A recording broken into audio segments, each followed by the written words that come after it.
이것이 복음이다. 네가 나를 사랑하느냐. 요한복음 21장 15절부터 17절까지 말씀입니다. 그들이 조반 먹은 후에 예수께서 시몬 베드로에게 이르시되 요한의 아들 시몬아 네가 이 사람들보다 나를 더 사랑하느냐 하시니 이르되 주님 그러하나이다. 내가 주님을 사랑하는 줄 주님께서 아시나이다. 이르시되 내 어린 양을 먹이라 하시고 또 두 번째 이르시되 요한의 아들 시몬아 네가 나를 사랑하느냐 하시니 이르되 주님 그러하나이다. 내가 주님을 사랑하는 줄 주님께서 아시나이다.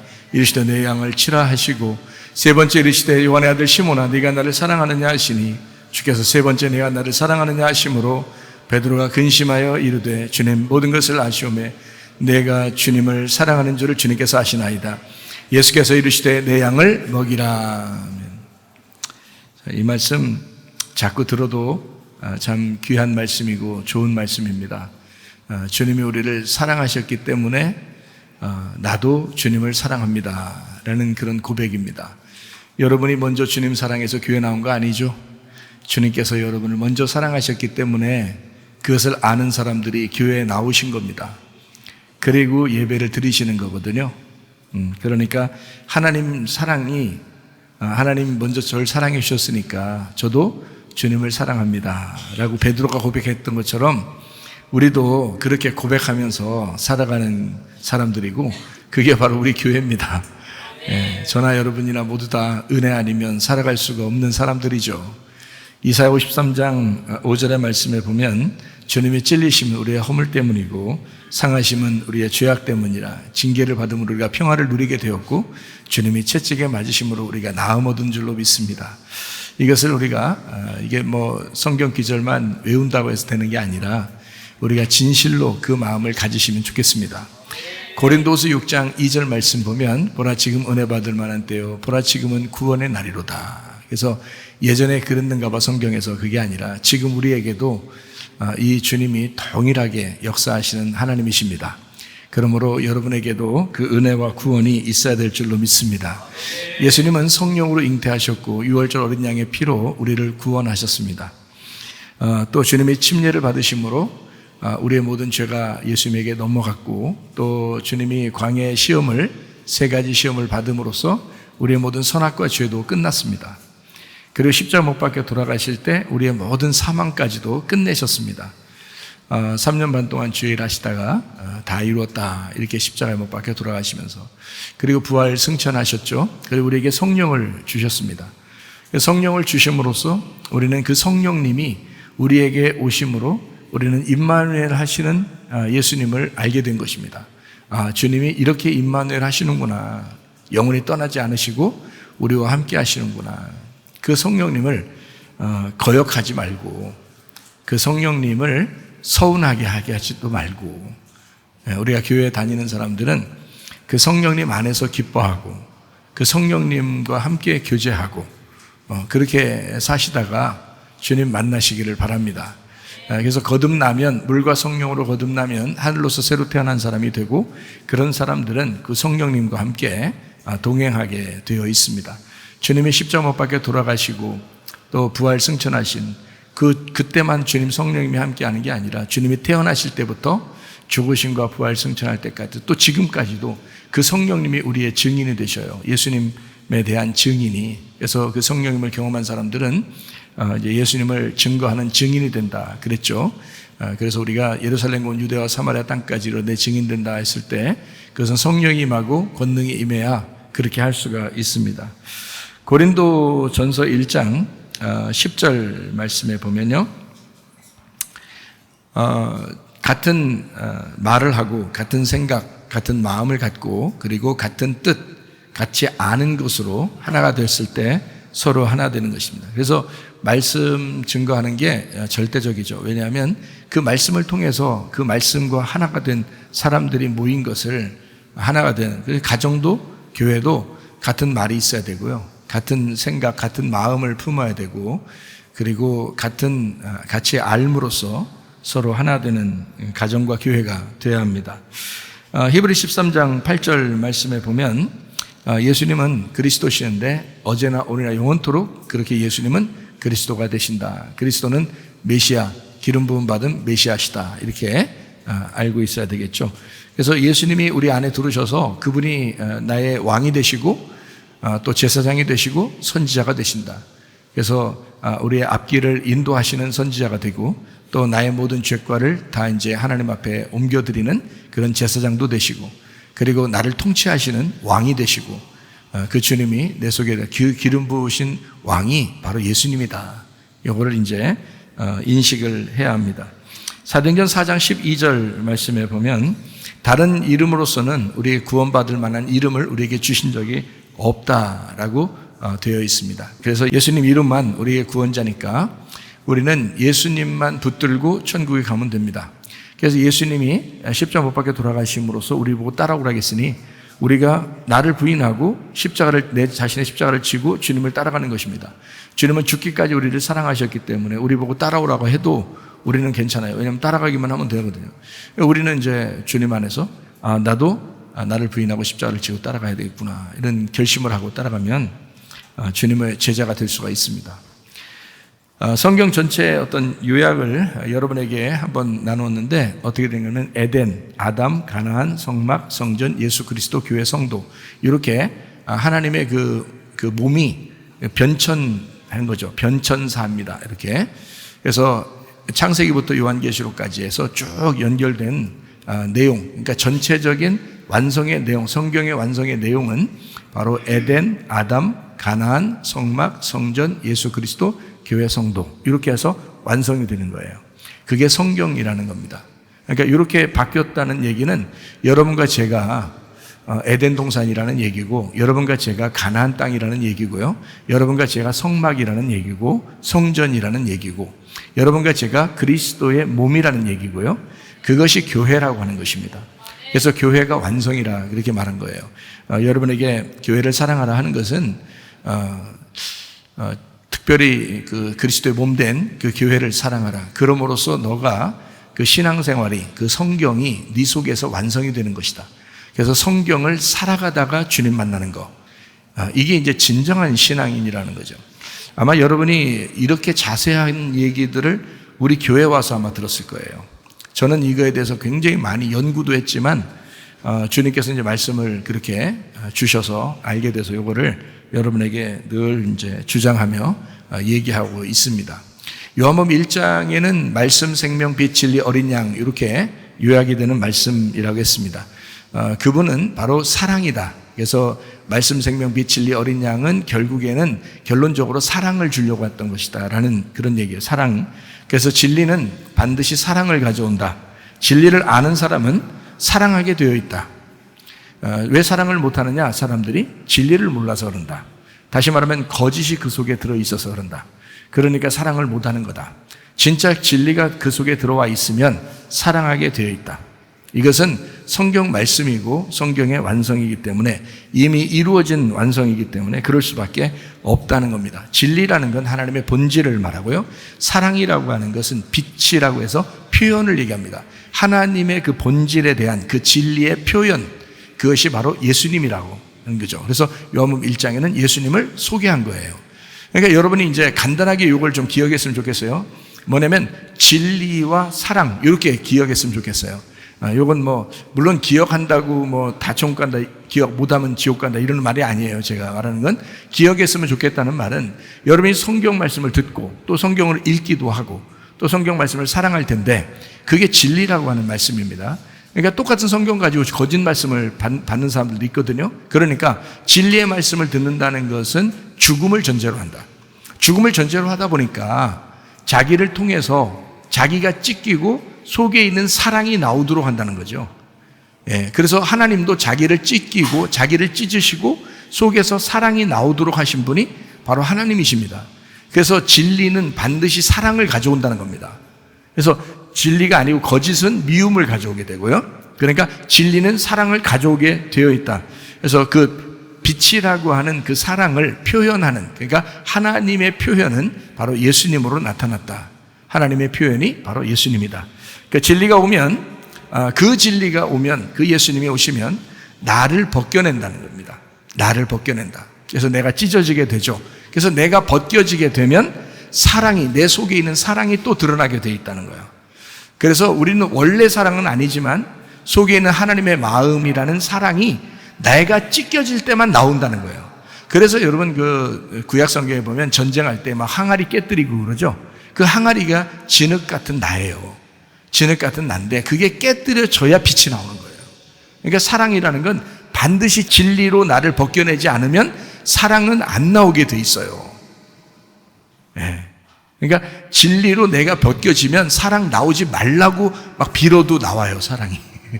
왜냐하면 이게 진리로 이게 깨졌거든요. 그러니까 항아리를 깨뜨려야 그 속에 빛이 나오게 돼 있어요. 그 참 사람들 미워하지 말라고 사랑하라고 해도 이게 잘 안 되는 것은 진짜 진리로 깨지지 않았기 때문에 그렇습니다. 그래서 진리로 깨지게 되면 그러면 사랑이 드러나게 돼 있다라는 말씀입니다. 그래서 우리가 속에 있는 시기, 질투, 미움 이런 거 다 없애버리고 정말 주님을 사랑할 수 있겠는가? 네, 주님을 정말 사랑할 수 있겠는가? 먼저 그 나라와 그의 의를 구할 수 있겠는가라고 하는 것은 우리의 믿음의 표현이에요. 우리의 믿음의 표현. 베드로가 예수님을 사랑하는 줄 알아요, 몰라요? 알죠. 요한복음 21장의 15절부터 17절까지에 베드로가 3번 부인했는데 3번 갖다가 사랑을 확인하는 예수님이 그걸 모르시겠어요? 베드로가 뭐라고 대답할지를 모르시겠냐고요. 알죠. 그런데 사랑하냐고 물어보고 또 대답하는 것을 듣고 그래요. 3번을. 왜냐하면 3번 부인했다는 것을 알잖아요. 그래서 예수님은 그에게 굳이 3번을 약속을 받는 겁니다. 네가 나를 사랑하느냐 하고 고백을 받는 거예요. 여러분이 기도를 왜 해요? 기도 안 해도 다 알 텐데 여러분 마음을 하나님이 그러시죠? 예, 근데 기도 왜 해요? 똑같은 거예요. 그 사랑을 고백해 보라는 거예요. 너 기도를 통해서 네가 하나님을 믿는다는 것을 네가 표현해 보라는 거예요. 예, 그 사랑의 표현입니다. 기도라고 하는 건 막 되나 안 되나 내 것만 구하는 그런 게 기도가 아니고 하나님과 교통하는 거예요. 내가 하나님을 사랑합니다. 하나님을 내가 인정합니다. 인정하니까 내가 기도하잖아요. 인정하니까 기도하잖아요. 이렇게 하는 거예요. 인정 안 하면요, 기도할 필요 없지 뭐. 어차피 이렇게 죠. 하나님 나 다 하시죠? 끝. 아니면 내가 기도해도 안 들어줄 거죠? 끝. 이렇게 할 거 아니에요. 그게 무슨 사랑이냐고요. 그게 무슨 교제냐고요. 말도 안 되죠. 그러니까 하나님이 난 너를 사랑해. 그러니까 저도 주님을 사랑해요. 저도 주님이 날 사랑하셨기 때문에 내가 주님을 사랑해요. 주님을 내가 인정합니다. 주님을 의지합니다. 주님 내가 신뢰합니다. 해서 기도하는 거예요. 그래 기도하는 거예요. 그게 기도라고. 그러니까 하나님이 기도하는 사람을 좋아하겠어요? 안 좋아하겠어요? 좋아하죠. 당연히 좋아하죠. 주님을 인정하고 있으니까. 네. 그걸 이제 사랑이라고. 그래서 필레오 사랑을 주님이 굳이 듣는 거예요. 굳이 필레오 사랑 한다고 얘기하는 거를 굳이 이렇게 듣는 거예요. 그런 얘기 안 들어도 사실 사랑하는 거 다 알죠. 베드로가 엄청 미안해하는 것도 다 알고 엄청 막 힘들어하는 것도 다 알죠. 예수님이 다 아는데 굳이 입으로 고백하라고. 굳이. 예? 사랑하냐? 예, 사랑합니다. 그래, 그럼 됐다. 그럼 됐다. 너 필레오밖에 못해? 그런 말 그렇게 안 하잖아요. 주님이. 그럼 됐다. 너 내 양을 좀 먹여줘라. 내 양을 쳐줘라. 내 양을 먹여줘라. 이렇게 얘기하잖아요. 예, 그 필레오 사랑을 굳이 요청하는 거예요. 주님이. 그러니까 여러분도 주님을 믿는다고 말만 하지 말고 주님을 인정하고 신뢰하고 진심으로 한번 주님을 사랑한다고 고백하시고 진짜 속마음으로 정말 내가 사랑하는가, 내가 정말 주님을 인정하는가, 이거를 진심으로 한번 생각해 보라는 거예요. 그러면서 하나님 앞에 한번 고백해 보라는 것입니다. 그 진심인지. 예. 그러면 아마 예수님을 부를 때 좀 다를 거예요. 마음이 좀 다를 거예요. 예. 요한복음 1장 여러분 아시죠? 여러분 요한복음 1장 말씀 생명 빛 진리 어린 양, 이걸 꼭 기억하라겠어요. 진리와 사랑. 그래서 본질은 진리고 표현은 사랑이란 말이에요. 예. 그러니까 예수님께서 너 사랑하지 아니하면 진리가 없는 거야, 이렇게 되는 거예요. 너 나를 모르는 거야. 네가 사랑하게 되면 네가 나를 아는 거야, 이렇게 되는 거예요. 예, 그 말씀이 그렇게 이어진 거예요. 예, 그러니까 성경이 얼마나 쉬워요. 예, 성경을 쉽게 볼 수 있도록 선악과와 생명나무로 잘 이렇게 연결해서 놨죠. 율법과 은혜로 잘 이렇게 성경을 이야기해 놨습니다. 그래서 본질이신 그 진리를 알게 되면 표현이라는 하나님의 사랑을 우리가 하게 된다라는 것을 꼭 기억하시고 여러분이 사셨으면 좋겠습니다. 그게 이제 우리가 그리스도인이라고 하는 게 좀 다른 사람과 다른 게 바로 그것 때문이에요. 진리 때문에 다른 거예요. 진리 때문에. 그 진리라는 게 우리가 여러분 다른 데 사람들하고 말을 하는 게 좀 다르고 듣는 게 다른 것은 진리를 듣고 있기 때문에 그렇다. 우리 교회 다니는 사람들이 그 진리를 받았으면 반드시 뭐가 나타난다? 사랑이 나타나게 돼 있다. 용서하게 돼 있다. 요한계시록 3장 14절의 말씀에 보면 창조의 근본 되신 예수님, 그 말씀이시죠. 그가 시작이시고 그가 기원이 되신다. 그가 시초이고 태초가 된다라는 그런 말씀이고요. 그리고 아멘이 되신다라고 했습니다. 그래서 아멘이라는 예수님을 내가 아멘으로 믿음을 고백하는 거예요. 아멘이라는 믿음을 내가 아멘으로 고백, 믿음을 믿는다 이렇게 하는 것입니다. 다른 거 복잡하게 예수님께서 요구하는 거 아닙니다.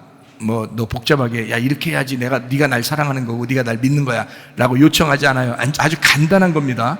아멘이신 예수님을 내가 아멘으로 고백하는 겁니다. 그게 믿는 거예요. 아주 간단하게 해놨어요, 성경이. 그러니까 아멘이 뭐라고요? 다 이루어졌다. 그리고 그렇습니다. 동의합니다. 그런 말이거든요. 그러면 이미 예수님께서 그 하나님의 말씀에 동의하시고 다 이루셨어요. 그래서 아멘이 되셨다고요. 그래서 그 아멘이 되신 거를 우리가 아멘함으로 그 아멘을 인정하는 것입니다. 그걸 믿는다라고 하는 거예요. 그러니까 어렵지 않죠. 우리가 아멘을 아멘으로 믿는다. 아멘을 아멘으로 사랑한다. 이렇게 되는 겁니다. 그러니까 이것은 완성된 성경을 가지고 우리가 성경책을 보고 있으니까 훨씬 더 이해하기가 좋죠. 이게 만약에 완성되지 않았다면 아멘이신 예수님이 이해가 안 되죠. 근데 성경이 요한계시록까지 다 완성이 됐기 때문에 요한계시록의 3장 14절에 말씀하고 있으면 이게 이제 완성이 되니까 쉽죠. 그래서 아멘과 하나가 되고 너희가 아멘함으로 하나님이 영광 받으신다 이렇게 되었죠. 그래서 고린도후서 1장 20절 말씀에는 은혜 받으면 아멘하게 되고 있고요, 아멘하면 또 은혜를 받게 돼 있습니다. 그게 아멘이라는 거예요. 근데 그 아멘을 너무 인색하게 이렇게 살지 마세요. 억지로, 너무 억지로나 인색함으로 하지 말고 아멘을 통해서 하나님 앞에 영광 돌린다라고 생각하시고 그 아멘을 여러분 가슴 속에서부터 터져 나오도록 그 아멘으로 하나님 앞에 그 응답, 아멘에게 아멘하셔서 은혜 받으시기를 바랍니다. 은혜 받으면 아멘하고 아멘하면 또 은혜를 받는다. 이렇게 이해하시면 되겠습니다. 아멘이라고 하는 것 대단히 중요합니다. 그래서 요한계시록 3장 14절에는 아멘이시오라는 게 뭐라고요? 예수님의 이름이라고요. 하나님의 이름이 바로 아멘이시다 이렇게 되어 있습니다. 요한계시록 22장 21절에도 아멘 이렇게 마지막 정식을 하는데요, 주 예수의 은혜가 모든 자들에게 있을지어다 아멘 하고 끝내잖아요. 그러니까 요한계시록을 창세기부터 쭉 성경을 썼던 것을 아멘으로 끝낸다고요. 그러니까 참 놀라운 이야기죠. 그러니까 아멘이 얼마나 중요한가라는 것을 여러분이 그냥 겉으로 아멘 아멘 이렇게 주여 주여 아멘 아멘 이렇게 한다고 천국 가는 게 아니라 아버지의 뜻대로 행하는 자라 천국 간다 그랬잖아요. 그 아버지의 뜻이 아멘이라고요. 그 아멘이 얼마나 중요하고 소중한, 하나님에게는 얼마나 귀중한 것인지를 알려줄 책임이 저한테는 있었고, 또 여러분은 그것을, 그 아멘을 알고 하나님 앞에 그 고백하는 것이 얼마나 중요한지를 우리가 알아서 예배에 성공하는 사람들이 되셔야 합니다. 네. 창세기 15장 6절에 아브라함은 하나님을 믿었다 그랬어요. 믿음으로써 하나님 앞에 의롭게 되었다. 다른 거 아니었습니다. 아만이라는 믿음이었습니다. 이사야 65장 16절 말씀에 보면 진리의 하나님 이렇게 되어 있습니다. 하나님의 이름이 진리의 하나님 이렇게 되어 있습니다. 아멘입니다. 진리라고 하는 그 아멘, 그 성경에서 이루어진 것으로 인하여 사랑이 나온다 하는 것입니다. 사랑이 나온다. 마태복음 5장 18절 말씀에 보면요, 진실로 너에게 이르노니 천지가 없어지기 전에는 율법의 1.1획도 결코 없어지지 아니하고 다 이루리라 그랬어요. 여기 진실로라는 말이 아멘이라는 단어입니다. 아멘. 진실로 그러니까 뭐 다른 단어를 쓴가 했는데 그게 아니고 이 진실로라는 말은 아멘이라는 단어입니다. 아멘. 너희에게 이르노니 천지가 없어지기 전에는 율법의 1.1획도 결코 없어지지 아니하고 다 이루리라 이랬습니다. 여러분이 바리새인들하고 서기관들의 율법을 지키는 그런 의로움보다도 더 낫지 못하면 천국에 들어갈 수 없다고 그렇게 되어 있는데, 이것은 예수님만 천국 들어갈 수 있다는 말입니다. 이 세상에서는 바리새인들이나 서기관들보다 의로운 사람이 없어요. 이 세상에서는. 그러니까 그들보다 의로움이 더 높아야 되니까, 그래야 천국 가니까 그것들보다 더 높아야 되는 의로움은 예수님밖에 없어요. 그래서 우리는 다소 미안하지만, 다소 하나님한테 좀 미안하지만 예수님 붙들고 천국 가는 겁니다. 예, 율법을 통해서는 못 가겠으니까. 바리새인들하고 서기관들보다 더 높지 못하면 천국 못 가니까, 이건 뭐 바리새인들 맨날 혼나는, 예수님한테 맨날 혼나고 그러는데 보면은 그러니까 그 사람들도 의롭지 못하다는 거거든요, 예수님보다. 그럼 어떻게 우리는 바리새인 붙들어야 되겠어요? 율법 붙들어야 되겠어요? 안 되죠. 그 사람들이 그렇게 붙들고 살았던 율법도 천국에 데려갈 수 없으니까 우리는 예수님을 붙드는 거예요. 다소 미안하지만, 예수님한테 좀 쑥스럽고 미안하겠지만 그래도 붙드는 거예요. 예수님한테 주님, 나 꼭 좀 데려가 주세요. 나 예수님만 붙들겠습니다 라고, 그걸 이제 복음이라고 이렇게 말하는 것입니다. 진실로 진실로라는 말을 이렇게 성경 요한복음에 이제 많이 하는데요, 이게 진실로 진실로라는 말이 아멘 아멘입니다. 진리란 말이에요. 이게 진짜다, 이게 진짜다, 이게 아멘 아멘이란 말이거든요. 요한복음 3장 3절, 예수께서 대답하여 이르시되 진실로 진실로 내게 이르노니 사람이 거듭나지 아니하면 하나님 나라를 볼 수 없다, 이렇게 되어 있고요. 5절 보니까 예수께서 대답하시되 진실로 진실로 내게 이르노니 사람이 물과 성령으로 나지 아니하면 하나님 나라를 들어갈 수가 없다. 11절, 진실로 진실로 내게 이르노니 우리는 아는 것을 말하고 본 것을 증언, 그러나 너희가 우리 증언을 받지 아니하는다. 그 진실로 진실로라는 말이 다 아멘 아멘입니다. 아멘 아멘 하고서 말하는 거예요. 자, 요한복음 5장 24절, 내가 진실로 진실로, 이게 아멘 아멘입니다. 너희에게 이르노니 내 말을 듣고 또 나 보내신 이를 믿는 자는 영생 얻었고 심판에 이르지 아니하니 사망의 생명으로 옮겼다. 25절, 진실로 진실로, 자 아멘 아멘입니다. 너희에게 이르노니 죽은 자들이 하나님의 아들의 음성을 들을 때가 오나니 곧 이때라. 듣는 자는 살아난다 라고 되어 있습니다. 요한복음 10장 1절, 내가 진실로 진실로, 자 아멘 아멘입니다. 내가 아멘 아멘으로 너희에게 이르노니 문을 통하여 양의 우리에 들어가지 아니하고 다른 데 넘어가는 자는 절도며 강도다 했습니다. 10장 7절, 그러므로 예수께서 다시 이르시되 내가 진실로 진실로 아멘 아멘 너희에게 말하니 나는 양의 문이다, 이렇게 했습니다. 문은 어떻게 돼야 돼요? 문은 닫혀 있지만 또 열리기도 해야 되잖아요. 그러니까 예수님의 마음이, 예수님이 양의 문이니까 열려야 되겠죠. 예, 자기 가슴을 찢겠다는 겁니다. 자기 가슴을 찢고 자기 안에 들어오게 하겠다는 거예요. 다시 말하면 자기가 죽음으로써 너희들을 받아들이겠다는 거예요. 그게 사랑이라는 거예요. 그 진리의 사랑. 자, 무슨 말인지 아시겠죠? 성경, 우리가 교회 왔으면 참 진리를 배워야 되죠, 여러분. 그냥 허황된 세상에서의 성공 이런 얘기 들으려고 교회 나오는 거 아니잖아요, 여러분. 진짜 진리를 받아야 되거든요. 그 진리라는 게 이런 거라고요. 예수님을, 자기를 찢고, 그 진리죠. 그 진리가 사랑 속에 있는 사랑의 마음이 나타나요. 그래서 우리를 받아들이는 거예요. 그게 진리의 사랑이라는 얘기입니다. 요한복음 12장 24절 말씀이요, 내가 진실로 진실로 너에게 이르는 자 아멘 아멘입니다. 아멘 아멘 너희에게 이르노니 한 알의 밀이 땅에 떨어져 죽지 아니하면 한 알 그대로 있고 죽으면 많은 열매를 맺는다 했습니다. 예수님이 그렇게 하셨어요. 그러면 여러분, 진실로 예수 그리스도의 그 열매를 맺기를 원하신다면 여러분이 예수님처럼 땅에 떨어져 죽어야 됩니다. 그러면 여러분을 통해서 성령의 열매가 자꾸 맺혀지게 될 것이고요, 여러분 주변에 사는 역사가 있게 될 줄로 믿습니다. 요한복음 16장 20절 말씀이요, 내가 진실로 진실로 아멘 아멘 너희에게 이르노니 너희는 곡하고 애통하겠으나 세상은 기뻐하리라. 너희는 근심하겠으나 너희 근심이 도리어 기쁨이 되리라. 자, 죽는 자는 어떻게 되겠다는 거예요? 죽는 자는 살아날 것이다. 예, 너 애통하고 곡하고 힘들겠지만 그러나 너에게 기쁨이 될 거야. 예. 그래서 우리가 죽고자 하는 자는요 반드시 살게 되어 있습니다. 예. 그래서 예수님은 베드로에게 너 죽어야 돼. 그래야 네가 날 사랑하는 거야. 진실로 사랑하는 거야. 예. 그렇게 주님께서 그래서 너 3번 날 부인하게 될 거야. 그렇게 한 거예요. 3번 부인하고 그 다음에 이제 베드로가 진짜 사랑을 깨달은 거예요. 아, 예수님이 사랑이라는 게 있구나. 그래서 그분의 사랑이 아니고선 내가 도저히 설 수가 없구나라는 걸 알게 되었고 그 베드로가 그렇게 고백한 것이 요한복음 21장 15절부터 17절까지 말씀입니다.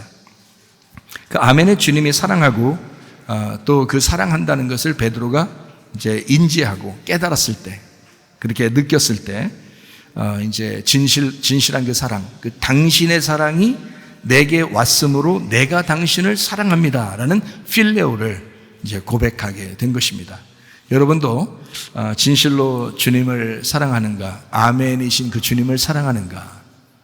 완성되신 그 주님을 사랑하는가? 아니면 사랑하는 척 하다 말고 사랑하는 척 하다가 말고 그러는가? 때마다 승질내고 때마다 시기하고 질투하고 욕심내고 음란하고 거짓하고 때마다 화내고 그런 인생을 살면서 주님 내가 주님을 사랑합니다. 여러분 베드로는요 3번 부인하고 정말 죽은 마음이 됐어요. 죽은 마음이 되니까 주님을 진짜 사랑하는 걸 알았어요. 아, 내가 주님을 사랑하는 것밖에 이게 할 수 있는 게 없구나. 예, 주님의 그 사랑을 내가 기억하는 것밖에 할 수 있는 게 없구나. 그 주님의 그 죽으심을 나를 위해서 죽으셨구나라는 것을 깨달은 거죠. 베드로가 그걸 진심으로 깨달으니까 속에서 사랑이 나오는 거예요. 주님 내가 터져 나오는 사랑으로 당신에게 고백합니다. 당신이 나를 사랑하셨으므로 내가 당신을 사랑합니다. 아, 난 진짜 이거 생각만 해도 너무 좋아서 이게 너무너무 은혜스러워서 그 베드로의 그 속의 마음을 막 들어갔다 나온 것 같아요. 들어갔다가 이렇게 그 베드로 마음을 들어갔다 나온 것 같아. 그러니 그 속의 마음이 어떻겠냐고요. 그 먹먹한 그 베드로의 그 마음. 그러면서 주님 앞에 사랑합니다 라고 고백했던 그 베드로의 마음을 생각하면 정말 가슴이 칭하고 생각할 때마다 은혜스럽고 그렇습니다. 그런 사람이 다른 사람을 사랑하지 않고 미워하고 그럴 수 있느냐 이거예요. 여러분도 베드로처럼 주님을 경험하게 되면 그러면 용서하지 못할 사람 없어요. 다 사랑할 수밖에 없어요. 주님의 사랑을 끌어안고 사랑하기 때문에 그렇습니다. 여러분 진실로 사랑하다가 주님 만나시기를 바랍니다. 아멘이신 주님을 사랑해라. 에덴, 아담, 가나안, 성막, 성전, 예수 그리스도 교회 성도 이것이 성전의 변천사입니다. 우리 몸이 이제 그리스도 안에서 성전이 되었다라고 고백하게 되죠. 그러니까 하나님의 성령이 우리 속에 들어와서 나의 성전의 머리가 되셨다고요. 그러면 주인이 성령님이시니까 사랑할 수밖에 없죠. 다른 사람을 사랑할 수밖에 없죠. 성경을 살아간다는 것은 성경은 그렇게 되어 있거든요. 에덴, 아담, 가나안, 성막, 성전, 예수 그리스도 교회 성도 이렇게 되어 있어요. 성경은 창세기부터 요한계시록까지 그게 다 요약입니다. 저렇게 요약이 된 이 성경은 그 성경을 살아가는 우리들에게 뭘 살아가면 되겠느냐? 그때부터 여기까지 처음부터 끝까지 사랑이다. 하나님의 사랑이다. 하나님의 사랑을 표현하고 싶어서 그랬다. 그 하나님의 사랑이 표현되려면 어떻게 된다? 진리가 찢어져야 된다. 진리로 나타나야 된다. 무슨 말인지 알겠죠? 그래서 진리로 나타나니까 하나님의 아들이 올 수밖에 없다. 그거를 깨달은 사람이 진짜 예수 믿는 사람이다. 그걸 깨닫지 못한 사람은 예수 믿는 게 아니다. 때마다 자기 있게 나온다. 때마다. 안 하려고 하다가도 또 자기 있게 나온다. 안 하려고 하다가 또 자기 있게 나온다. 이거 뭐 교회를 수십 년 다녀도 계속 그렇게 반복하면서 살아가고 있다. 그러니까 앞으로 전진하려고 하다가도 정지하고 다시 후퇴하고 계속 전진도 못하고 정지하고 후퇴하고 계속 전진해 나가야 되거든요. 그런데 정지하고 후퇴하고 정지하고 넘어지고 시험 들고 넘어지고 뒤에 후퇴하고 이렇게 살아가는 거예요. 이건 말도 안 되는 소리예요. 계속 전진하는 신앙생활 하셔야 됩니다. 하루도 멈추어서는 안 돼요. 멈추면 넘어질까 조심하라. 계속 한 발자국이라도 앞으로 나아가셔야 돼요. 그러면 안 넘어집니다. 계속 신앙생활은 전진만 있을 뿐입니다. 사무엘하 2장 6절 말씀입니다. 너희가 이 일을 하였으니 이제 여호와께서 은혜와 진리로 너희에게 베푸시기를 원하고 나도 이 선한 일을 너희에게 갚으리니. 은혜와 진리라고 할 때 그 진리가 에메트입니다. 진리, 진실한 이런 건데요. 이게 엘 멜렉 타미드, 항상 하나님은 왕이시다라는 그런 의미를 가진 그 진리입니다. 그래서 확고한 아만, 이게 그 진리라는 에메트가요, 아만에서 왔어요. 이 아만은 아멘이란 말이에요. 그러니까 구약 성경의 진리라는 단어는 아멘이란 말입니다. 신약에서도 그러니까 진리라는 게 아멘인 거죠. 무슨 말인지 알겠죠? 그래서 아멘은 그 진리, 우리가 그토록 많이 말하고 있는 그 진리가 사실은 아멘이었다. 그래서 아멘과 진리를 같이 설명하는 겁니다. 그래서 진리를, 아멘을 아멘으로 진리를 받아들였다면 반드시 사랑이 나오게 돼 있다는 거, 그거를 여러분이 기억했으면 좋겠습니다. 요한복음 13장 34절 35절 말씀이요. 새 계명을 너희에게 주노니 서로 사랑하라. 내가 너희를 사랑한 것 같이 너희도 서로 사랑하라. 너희가 서로 사랑하면 이로써 모든 사람이 너희가 내 제자인 줄 알리라. 어린 양은 진리가 되십니다. 그리고 그 진리를 따르는 그 말씀을 거룩한 신부라 그렇게 말해요. 성경에서는 거룩한 신부와 어린 양 대신 신랑 대신 예수님하고는 서로 사랑하게 돼 있죠. 그리고 그 신부들끼리 서로 사랑하게 돼 있습니다. 이거를 교회라고 이렇게 말을 하거든요. 몸도 보면은 이렇게 손이 있고 발이 있고 눈이 있고 뭐 코가 이렇게 다 각자 다른 것 같지만 서로가 붙어 있잖아요. 그래서 서로 역할은 다르지만, 교회도 서로 역할은 다르지만 다 같이 붙어 있어요. 이것이 서로 합력해 손을 이루는 겁니다. 손톱만 아파도요, 전체가 아파요. 머리가 찌끈찌끈 아픕니다. 이빨만 아파도요, 머리가 찌끈찌끈 아파요. 예. 그러니까 또 이렇게 그 발가락 어디 부딪혀가지고 아파요? 머리가 찌끈찌끈 아파요. 머리가 누구예요? 예수님이 찌끈찌끈 아파. 발만 다쳐도, 손가락만 아파도, 손톱만 아파도요, 우리는 별거 아닌 거예요. 그 중에서, 몸 중에서 하나인데, 한 조그만 부분인데, 그거 하나 아픈데 막 그렇게 잠도 안 하고 힘들어요. 왜냐하면 머리가 잠을 못 자. 쉬지를 못하는 거예요. 예수님이 머리인데, 쉬지를 못해요. 그러니까 서로가 조금이라도 미워하는 마음들이 서로 있으면 주님이 얼마나 머리가 찌끈찌끈 아프겠어요. 서로 다 협력해야 되죠. 그래서 위에서부터 아래까지 다 협력해야 돼요. 그러면 서로 온전해지죠. 몸이 온전하잖아요. 그러면 편안해. 그러니까 머리에 잠이 잘 온단 말이에요. 그러니까 주님을 자꾸 쉬지 못하게 하려고 여러분이 애쓰는 사람도 있으면 안 됩니다. 예수님이 안식하고 있는데 우리가 계속 깨워가지고 안식 못하게 자꾸, 그렇게 해서는 안 되는 거예요. 편안하게 서로 사랑하고 서로 협력하면 됩니다. 그게 이제 어린 양 대신 예수님하고 우리하고 하나가 되고, 우리들끼리, 거룩한 신부들끼리 또 하나가 되는, 이게 서로 사랑이에요. 이게. 근데 이제 짐승하고 음녀는 다르죠. 요한계시록 17장 16절 말씀에 열불과 짐승은 음녀를 미워한다 그랬습니다. 그래서 지들끼리 같은 편인 줄 알았는데 같이 미워해.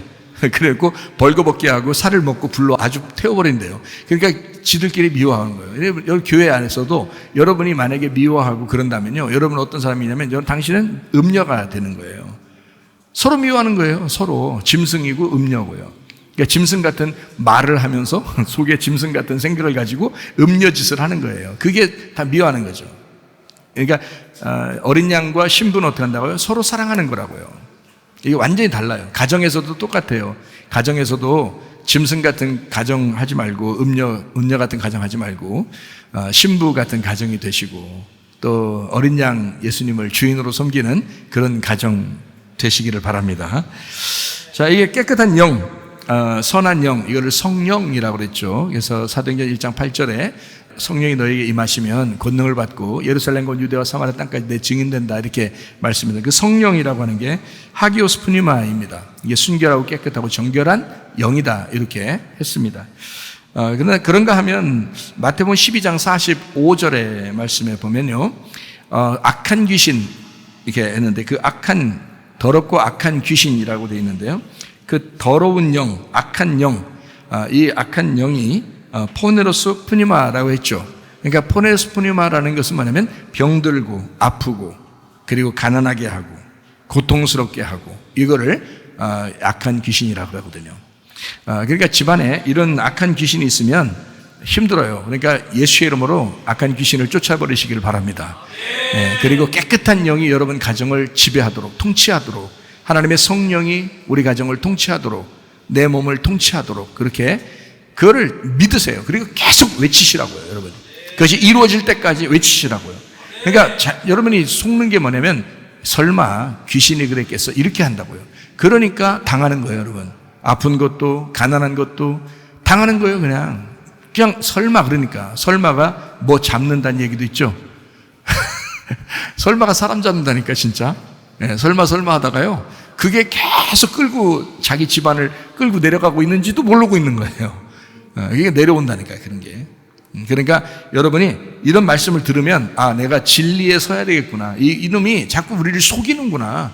이게 자꾸 거짓말로 우리를 속이는구나. 아닌 것처럼 설마 이렇게 설마 하면서 아닌 것처럼 그렇게 생각하다가 당하는 거거든요. 계속 당하고 있습니다. 저도 나중에 알았어요. 옛날에 아플 때 그걸 제가 한 7년 이상 아팠거든요. 그래서 나는 그냥 원래 그렇게 아픈 건 줄 알았어요. 그런 때는 또 그런 생각이 들었또. 욥도 아팠었고, 사도 바울도 사탄의 가시가 있었다. 그래도 은혜 가운데 살았다. 이런 생각이 계속 들어와요, 또. 그럴 때는. 근데 그러지 않더라고. 나중에 너무 고통스럽다가 어느 날 갑자기, 이 산을 들어 바다에 던지워라 라고 말하고 그대로 믿으면 그대로 되리라. 이 말이 갑자기 확 들어오는 거예요. 갑자기 확 들어와. 이게 확 들어오는데 나는 확 들어와서 외쳤단 말이에요. 그날 외치고 그 다음날 없어졌어요. 지금까지. 근데 여러분, 제가 이렇게 말할 때 갑자기 확 들어오는 사람이 있다고요. 그래, 맞아. 그렇지. 내가 왜 속았지, 이제까지 하면서 확 들어오는 사람이 있으면 그걸 갖다 이제 확, 그걸 붙잡으라고, 이거를. 그 말씀을 붙잡으라고. 최사무엘 목사 붙잡으라는 얘기가 아니에요. 아니, 날 뭘 왜 붙잡았네? 멱살 붙잡으려고 그래? 날 붙잡으라는 게 아니야. 내가 말한 말씀을 붙잡으라고요. 그 말씀을 딱 붙잡고 그게 믿어지거들랑 그대로 외치시라고. 그리고 그걸 그대로 믿고 있으라고요. 없어지나 보세요. 진짜 사글이 없어진다. 그걸 경험해 보시라고. 그거요, 병원에서 안 되는 거 있잖아요. 그리고 자꾸 재발한다고 그러는 의사, 요건 재발해요. 제발 그 말만 안 했으면 좋겠는데 계속 재발합니다. 요건 재발합니다. 요건 재발합니다. 제발 그렇게 얘기하면서 그렇게 하는 그런 사람들이 있어요. 그러면 또 그렇구만요. 재발하는구만요. 이게 믿어져가지고 계속 끝까지 재발하면서 살아, 이 사람이. 이건 재발될까 봐 겁나가지고 막 무서워가지고 두려워가지고 이렇게 사는 사람이 있어요. 재발한다고 하는 건 제발 여러분 조심하세요. 재발한다는 그 말은요, 이건 완전 귀신입니다. 그건 귀신이에요. 귀신이 아니면 여러분 수술하거나 이래서 딱 끝났어야 돼, 거기서. 그렇지 않아요? 아니면 약을 먹어서 거기서 딱 끝났어야 돼. 재발이 아니고. 그 약이 그걸 끝내든지, 주사가 그걸 끝내든지, 수술해서 그걸 잘라내서 끝내든지, 끝냈어야 돼, 그게. 진짜 낫는 거였으면. 그렇잖아요? 근데, 재발합니다. 그 말 한다고요. 왜? 계속 나타납니다. 이러는 거예요. 그러면, 저를 하나님이 치료하셨는데, 왜 저한테는 재발이 안 나타나는 거예요? 생각해 보시라고. 저를 하나님이 치료하셨는데 왜 재발이 안 나타나느냐? 재발할 것 같다고 겁나지도 않는다고요. 왜? 아니까. 이런 걸 아니까 속지 않는단 말이에요. 그게 속는 거라고요, 그게. 그래서 재발합니다. 이거는 완전히 고쳐지진 않습니다. 또 나타날 겁니다. 이건 다 귀신이에요. 여러분. 그래서 여러분, 이게 악한 영이란 포네로스 푼이 말하는 것은요, 병든, 아픈, 고통, 수고, 가난한, 이런 말이에요. 그것 때문에 그냥 무너뜨려버려요. 그 집안도 무너뜨려버리고요. 사람 무너뜨리는 거 순식간입니다, 여러분. 이럴 때 제가 이렇게 말하는 것을 딱 받고, 그렇지, 이놈한테 내가 속았구나. 거짓말하는 영한테 내가 속았구나. 이런 아프고 가난하게 하는 이런 영한테 내가 속았구나. 예수처럼 묘한의 귀신아 떠나. 악한 영은 떠나갈 치라. 그러면 떠나갑니다. 이 시간에도 아마 떠나가게 됐을 줄로 믿습니다. 예배 드리다가 나섰다는 사람이 한두 명이 아니니까 지금 저에게 간증하는 사람들이 많이 있습니다.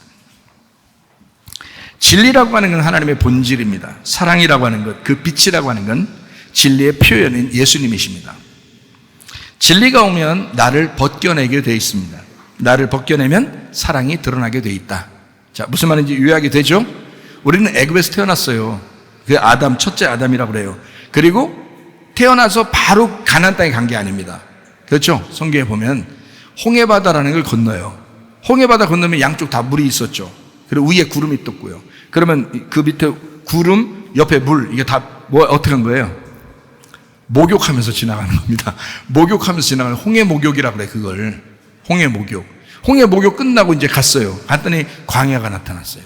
광야는 뭐가 있어요? 광야는 모래 폭풍 같은 게 있죠. 막 흙먼지 같은 게 막 있죠. 예. 그런 모래 폭풍에 모래 샤워를 막 받는 거예요.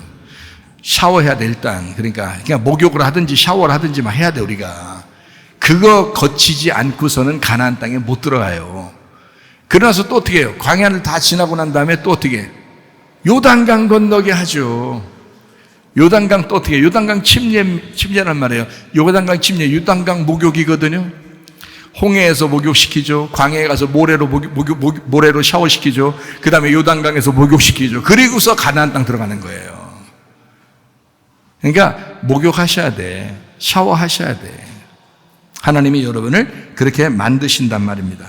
이런 목욕 다 끝나고 난 다음에 가나안 땅에 정착하게 되죠. 그게 교회의 모습이에요.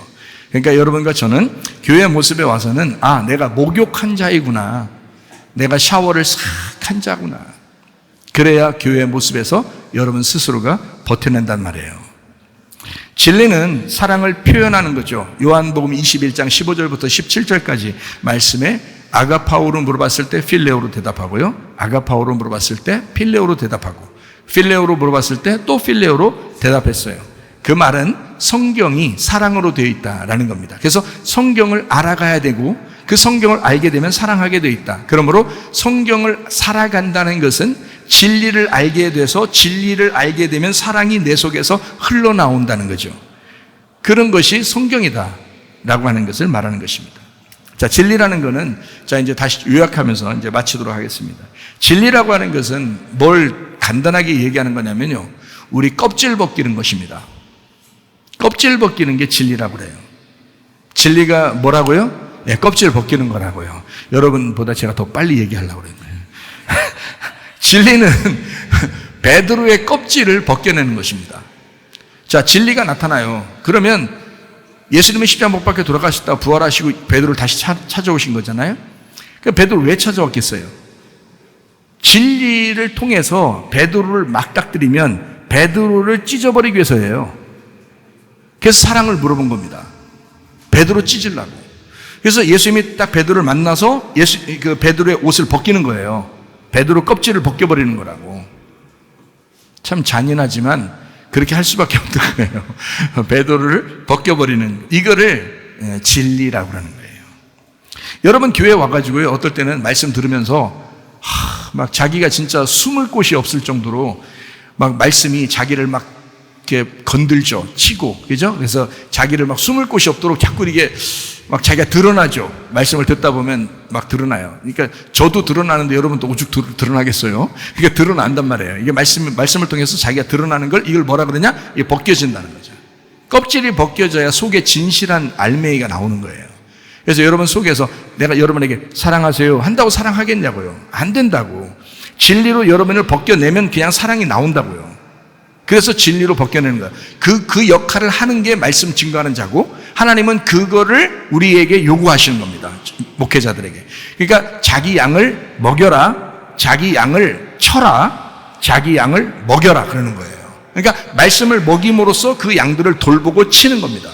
그래서 이 양들은 어떻게 하냐면 이걸 목자가 그 양들을 하나님의 마음에 합당한 양들로 만드는 거거든요. 이렇게 먹이면서 치면서 먹이면서 이렇게. 그러니까 그렇게 우리 하나님께서 사명을 주신 거예요, 목회자들에게.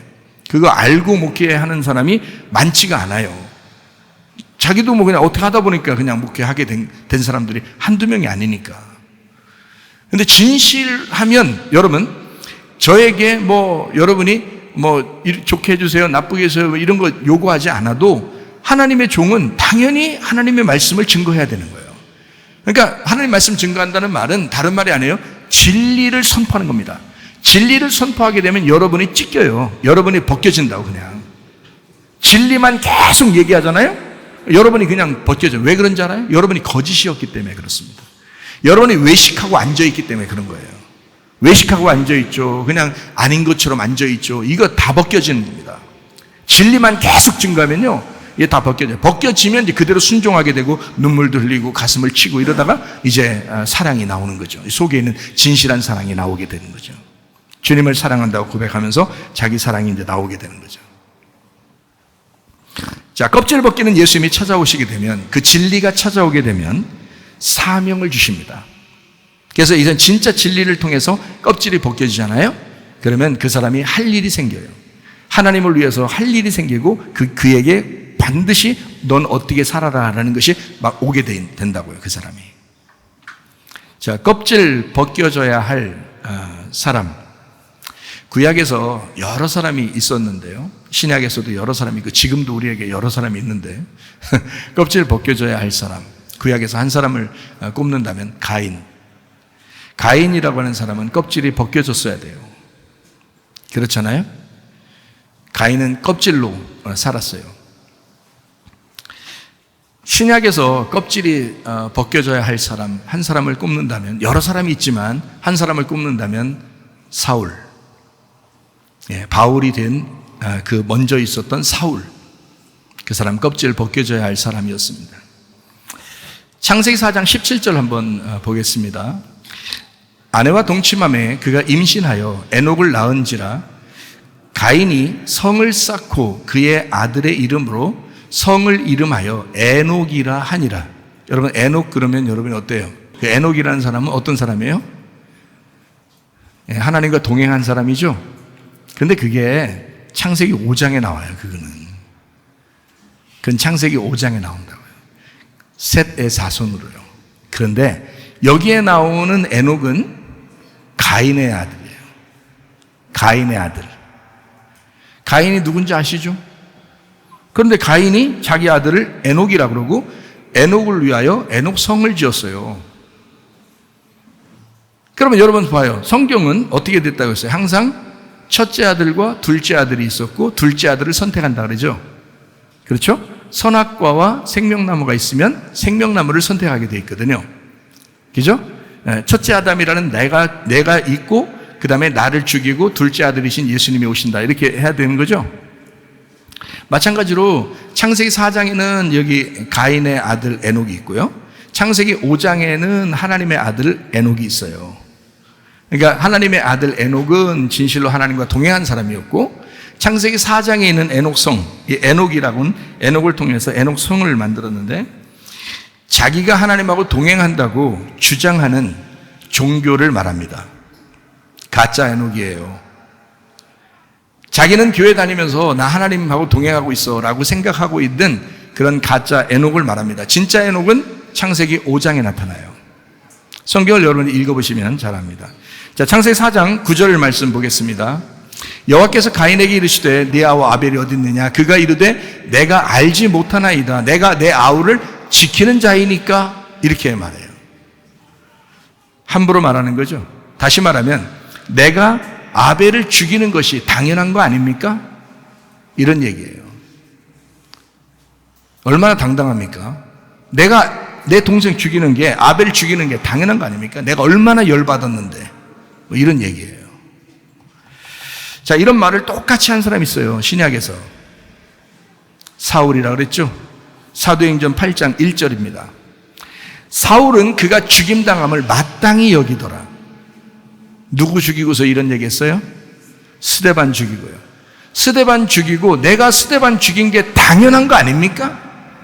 스데반 죽이는 것이 합당한 거 아닙니까? 당연히 스데반은 죽어야 할 사람입니다 라고 이야기하는 거예요. 그가 죽임당함을 당연하게 여겼다. 자, 똑같죠? 가인의 모습과 지금 사도 바울이 이제 바울 되기 전에 사울의 모습이 똑같죠. 그런데 창세기 4장이나 사도행전 9장이나 가인이나 또 사울이나 둘 다 하나님 어떻게 해요? 구원하십니다. 그게 이제 아이러니컬한 거죠. 다시 말하면 모두 하나님의 자녀들이라는 얘기입니다. 이 사람들도. 그러니까 창세기 4장은 사실 가인이 아벨을 죽였지만 사실 하나님은 가인을 구원하려고 가인을 구원하는 말씀으로 성경으로 창세기 4장을 쓰신 거예요. 참 놀랍죠? 아벨 죽일 때 아벨 안 죽이게 할 수 있었죠. 근데 죽이도록 내비뒀죠. 그리고 가인은 아벨 죽는 게 당연하다 했습니다. 그런 가인에게 하나님이 나타나신 거예요. 자, 아벨 죽이기 전에 나타나면 얼마나 좋아요.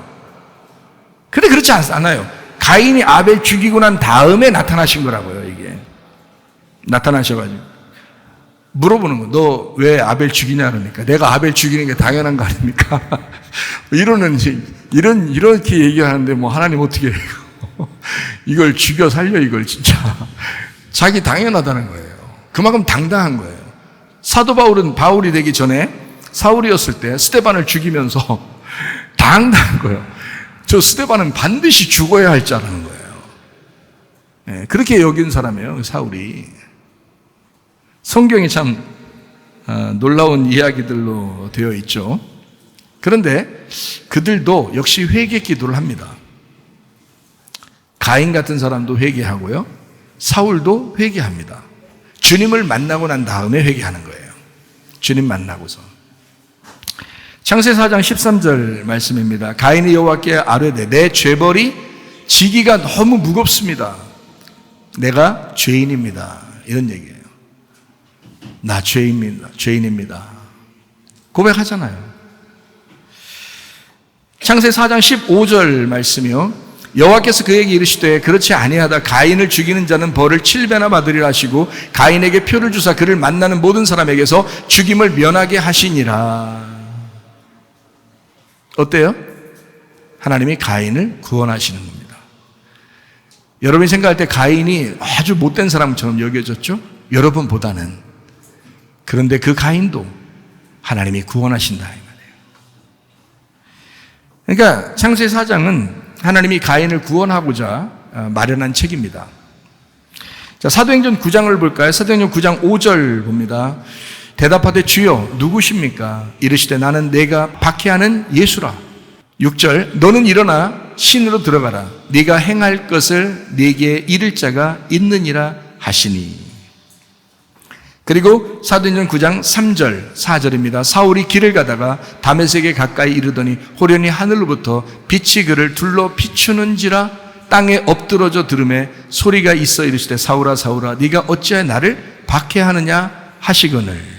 15절이요. 주께서 이르시되 가라. 이 사람은 내 이름을 이방인과 임금들과 이스라엘 자손들에게 전하기 위하여 택한 나의 그릇이라. 하나님은 일부러 이 사람을 구원하고 하나님의 사명을 주시기 위해서 그 사람을 선택을 하신 겁니다. 그렇죠? 하나님의 그 구원의 사랑의 그 구원이 어떠함을 나타내 주는 거죠. 하나님이 베드로를 예수님께서 선택하셔서 다시 찾아가시고 베드로에게 사랑을 고백을 듣죠. 사울도 그랬고 가인도 그랬고 하나님이 직접 만나셔요. 그들이 하나님을 찾으러 간 게 아닙니다. 하나님이 만나셔요. 예수님이 만나셔요. 그래서 만나가지고 그 사랑을 고백하고 그래도 너는 나를 믿어야 된다. 내가 너를 사랑한다. 요거를 이제 고백하는 거거든요. 하나님의 그 사랑의 편지죠. 하나님은 우리 모두를 어떠한 사람도 상관없이 다 사랑하시고 하나님의 자녀라고 말씀하시는 겁니다. 그만큼 우리 하나님은 우리를 사랑하신다. 레위기 22장 12절 말씀을 한번 볼까요? 제사장의 딸이 일반인에게 출가하였으면 거제의 성물을 먹지 못하되 이렇게 되어 있습니다. 이렇게 못 먹게 되어 있는데 13절의 말씀을 이렇게 되어 만일 그가 과부가 되든지 이혼을 당하든지 자식이 없이 그의 친정에 돌아와서 젊었을 때와 같으면 그는 그의 아버지 몫의 음식을 먹을 것이나 일반인은 먹지 못할 것이니라 이렇게 돼 있어요. 제사장 음식이라고 하는 제물이죠. 하나님께 드려진 음식 같은 거 이런 것들을 제사장 딸이 타국인과 혼인하면 거룩한 제물을 못 먹게 돼 있습니다. 왜 그럴까요? 출가 외인이에요. 그쪽 사람 이미 여러분 제가 여러분에게 이야기했죠. 결혼하면 어떻게 된다고요? 결혼하면 내 자식 아니라고요. 부모를 떠나 아내와 합하여 한 몸이 됐기 때문에 그때부터는 내 소유물이 아니라고요. 내게 속한 자가 아니라고요. 부모를 떠나서 그도 하나의 어른이 된 거예요. 근데 그거를 부모들이 모르니까 맨날 자녀들 보고 오라는 거예요. 맨날 피곤해도 오라는. 아버지가 부르는데 어머니가 부르는데 안 갈 수가 있나요? 그죠? 그냥 부르면 가야지 뭐 어떡해. 그래서 간다고요. 근데 갔다 오면 피곤한 걸 어떡하냐고. 그러면 바꿔서 얘기해 볼까요? 자, 며느리를 갖다가 계속 오라 그러면 며느리가 피곤하겠어요, 안 하겠어요? 피곤하다고요. 자기 집에서 혼자 그냥. 아니, 그 시부모는 그 부르는 게 뭘 부르냐면 고기 같이 먹자는 거야. 좋은 거 함께 같이 먹자는 거예요. 맛있어요, 안 맛있어요? 맛있어요. 가서 먹을 때는 맛있어. 근데 갔다가 올 때는 피곤한 거야. 그래서 그 다음번에 오라고 하면 피곤해지는 거야. 근데 이걸 잘 모르더라고, 부모들이. 부모들이 자기는 정말 잘해주려고 한 거야. 고기 먹자, 우리 잘 좀 해먹자, 우리 같이 모여서 좀 먹자, 이러는 거. 자기 정말 그러는 거거든요. 자, 며느리 오라고 그래. 근데 며느리는 집에서 남편하고 둘이 라면 끓여 먹어도 그게 맛있어. 더 물어봐요. 며느리들한테 다 물어보라고. 100% 그렇게 얘기해. 120% 그렇게 얘기한다고요. 몰라서 그런 거야, 부모들이. 부모를 떠나 자기들과 연합하여 자기들끼리 하나가 되라 라고 해야 되는데 안 한 거요. 야, 내가 고기 먹여준다는데. 올 때마다 말이에요. 여러분, 고기 먹여주지 말고 용돈 줘. 그러면 용돈 받으러 가야 되니까 가야 돼. 한 번씩. 그 용돈도 10만 원 이하 주면 안 돼. 얼마나 어렵게 온 거야, 며느리가. 어렵게 왔잖아. 와준 거 아니에요. 둘이 같이 살아야 되는데 아버지가 불렀으니까 와야 돼. 그래서 가줬잖아요. 그러면 10만 원 이상은 줘야 될 거 아니야. 그 오느라고 수고했으니까. 고기는 먹여주든 말든지 상관하지 말고, 그거는. 먹여주면 좋고 안 먹으면 말고 반드시 봉투 딱 준비해가지고 주란 말이에요. 딱. 너 오느라고 피곤했다. 수고했다. 응? 그렇게 하면 그거 맛에 한 번씩 갈 거야, 아마. 그거 맛에. 응? 그렇지만 나머지 고기 한 번 먹고 그냥 돌아가라. 다음번에 돌아오겠어? 돌아갔는데 돌아오겠냐고. 오기 싫다고. 근데 또 오라니까 또 가는 거야. 또 이거 뭐 생일날이라고 모여, 또 무슨 우리 식구들끼리 모여, 또 무슨 일이라고 또 모여. 며느리 보고 계속 오라게 해봐요, 여러분. 피곤한가 안 피곤한가 물어봐. 120% 다 피곤하다 그래요. 반대로 얘기해 볼까요? 여러분, 사위들 보고 계속 오라게 봐. 그러면 반대로 왜 그 생각을 못 하냐고. 자기 아들을 귀하니까 그럼 며느리 오는 건 괜찮다고 생각해서 그럼 오라고 했으면 반대로 자기 아들이 그 집에선 사위야. 사위 보고 계속 오라게 봐. 자기 집에 밥 먹으러 오자. 고기 사 먹자. 같이. 자긴 피곤해 죽겠는데 사위는. 그러면 사위가 오면 용돈을 줘, 차라리. 봉투를 딱 준비해가지고 용돈 한 10만 원 이상 딱딱 주면요. 가지 왜 안 가요? 가지 왜 안 가, 그 좋은 걸.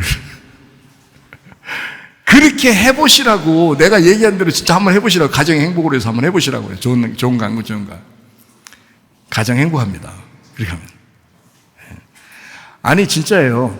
내가 왜 이 얘기를 하냐면 부모를 떠나 한 가정이 어른이 돼서 이제 가장이 됐으니 그들의 인격도 존중해 줘야 된단 말이에요. 항상 물어보고 전화하고 그 집에 연락해서 또 그쪽에서 오는 것도 연락하고 이렇게 서로 그렇게 그런 관계들이 되셔야지. 함부로 하지 마세요. 결혼한 아들 보고 함부로 대하지 마세요, 여러분. 진짜 그거 몰상식한 사람들이야, 그거. 결혼한 그 며느리나 결혼한 딸한테 함부로 대하지 마세요. 그 몰상식한 거야. 그렇게 하면 안 되는 거예요. 존중해 주시라고. 그리고 제가 얘기해 주잖아요. 그럼 목사님, 그럼 내가 혼자가 됐으면 어떻게 해요? 내가 외로워서 힘들어서 어떻게? 제가 그러잖아요. 혼자 있으면 그 식구라고요. 혼자 있으면 친정 식구라고. 혼자 되면 그때는 자녀들이 돌봐줘야 되는 거예요. 혼자 되면.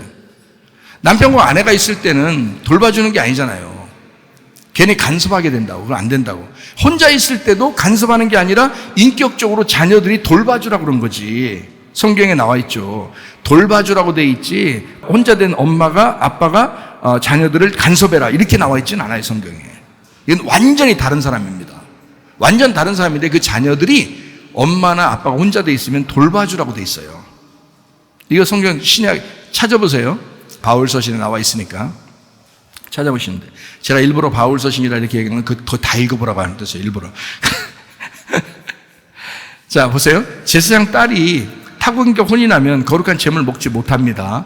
그런데 과부가 되거나 이혼당한 여인이 되면, 그러면 자기 아버지에게 속한 자가 돼서 재물을 먹을 수가 있다 하는 얘기입니다. 여기 다 나와 있잖아요. 여기서도, 그죠? 네. 그 말은 뭐냐면요, 과부는 어떤 사람이에요? 남편하고 이별한 사람입니다. 그죠? 네, 사별. 과부가 됐으면 사별이 됐다. 이혼당한 여인은요, 남편이 버린 여자입니다. 그렇죠? 그럼 혼자가 됐어요. 그러면 자기 아버지에게 속한 자가 돼요. 그래서 자기 아버지 집에 와서 음식을 먹게 돼 있어요. 그 자기 아버지가 누굴까요? 하나님이십니다. 자기 아버지 하나님에게 와서 음식을 먹을 수가 있다. 그러면 그 먼저 있던 남편들은 누구였었던 거예요? 예, 세상의 남편을 얘기하고. 그렇죠. 그죠? 세상의 남편과 이혼했거나 또는 세상에서 그 남편이 죽어서 과부가 됐거나 그러면 하나님에게 속한 자가 된다. 하나님 아버지에게 속한 자가 된다. 자, 다시 말하면 땅에 있는 남편이 누구예요? 나예요. 나. 다시 말하면, 그러니까 다시 자꾸 말해주자요. 그죠? 다시 말하면 자기하고 이별한 사람입니다. 자기하고 이별한 사람은 하나님의 음식을 먹게 돼 있다. 그러나 자기와 이별하지 않은 사람은 하나님 음식을 먹지 못하게 돼 있다는 것입니다. 자기와 이별하셔야 돼요. 그리고 하나님 아버지의 음식을 먹을 수 있어야 되는 거예요. 그게 성숙한 사람이고, 그게 이 땅에서 이별하고 다시 하나님하고 결혼한 사람이다, 이 말입니다. 자, 우리 모두 다 어떻게 해요? 하나님은, 자, 이런 얘기들까지도 자세하게 성경에 기록된 것은 하나님은 사랑이라는 겁니다. 아무도 버려지지 않도록 해라, 이 말이에요. 아무도 버려지지 않도록 나는 모두를 사랑하고 있다, 이런 얘기예요. 하나님이. 얼마나 좋은 얘기입니까? 복음이죠.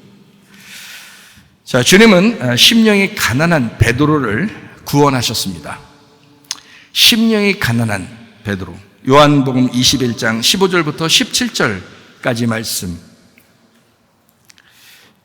진리라고 하는 것, 반드시 사랑을 표현하게 되어 있고, 진리를 만나게 되면 자기가 찢어지게 됨으로써 성경을 알게 되어 있고, 그리고 그 진리를 알게 되면 사랑이 흐르게 되어 있습니다.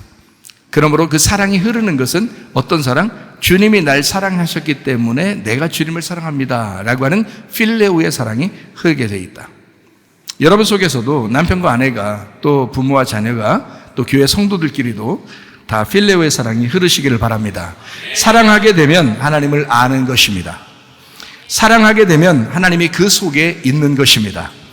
요한 1서 4장 8절 16절 말씀 읽고 마치도록 합니다. 사랑하지 아니하는 자는 하나님을 알지 못하나니 이는 하나님은 사랑이심이라. 하나님이 우리를 사랑하시는 사랑을 우리가 알고 믿었노니 하나님은 사랑이시라. 사랑 안에 거하는 자는 하나님 안에 거하고 하나님도 그의 안에 거하시느니라. 우리 속에서 사랑이 흘러넘치다가 주님 만나시기를 바랍니다. 하나님 아버지 사랑과 은혜를 감사합니다. 하나님, 주님의 진리를 맞닥뜨린 우리들이 진정으로 하나님의 사랑 안에서 살다가 주님 만나게 하옵소서. 예수님 귀하신 이름 받들어 기도 올리옵나이다. 아멘.